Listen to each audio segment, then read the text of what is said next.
Yashika you are mine chapter 7। अब आगे। शौर ने याशिका के पेट पर अपना हाथ रखा और उसे अपनी तरफ खींच लिया और अपनी बॉडी से सटाते हुए कहा, शौर से दूर जाने की कोशिश भी मत करना। याशिका की सांसें उसके गले में ही अटक गई थी।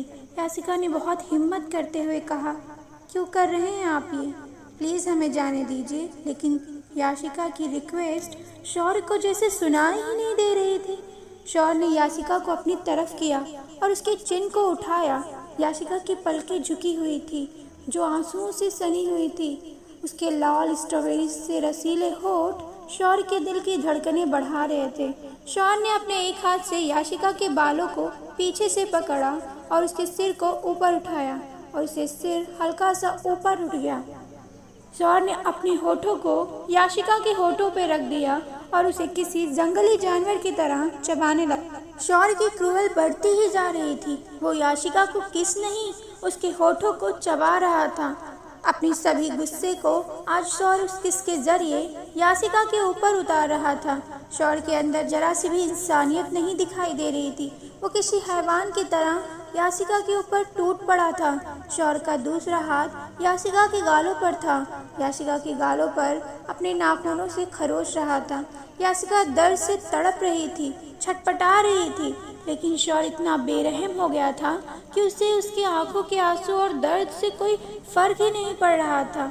शौर याशिका से दूर हुआ और याशिका के बेड पर ढकेल दिया और खुद उसके ऊपर आ गया और अपने एक हाथ से याशिका के दूसरे हाथ को पकड़ उसके सिर के ऊपर किया और एक बार फिर उसके होठों पर अपने होठ रख दिए और उसके अपर लिप को लगातार बाइट करने लगा। याशिका के होठों से खून निकल रहा था। शौर ने उसके होठों को छोड़ याशिका के गले में अपने सिर को छुपा लिया और लगातार उसके नेक पर किस और बाइट करने लगा। याशिका की आंखों के किनारे से आंसू टप टप करके गिर रहे थे।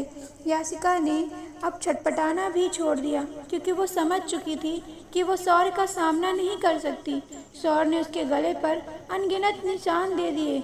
उसकी गोरी बदन पे वो लाल निशान ऐसे लग रहे थे जैसे किसी ने बर्फ के चादर पर लाल अंगारे रख दिए हों।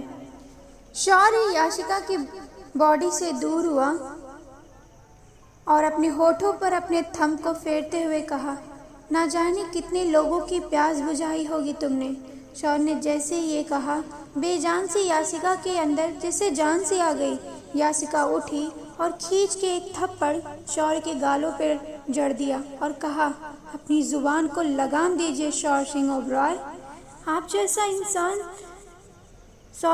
इंसान नहीं, हैवान के मुंह से ये बातें अच्छी नहीं लगती। शौर उस थप्पड़ से जैसे बौखला सा गया। शौर ने अपने दांतों को पीसते हुए कहा, तुम्हारी इतनी औकात हो गई कि तुम शौर के ऊपर हाथ उठाओगे? और उसके हाथों को पकड़ उसे मरोड़ते हुए उसके होठों पर अपने होठ रख दिए।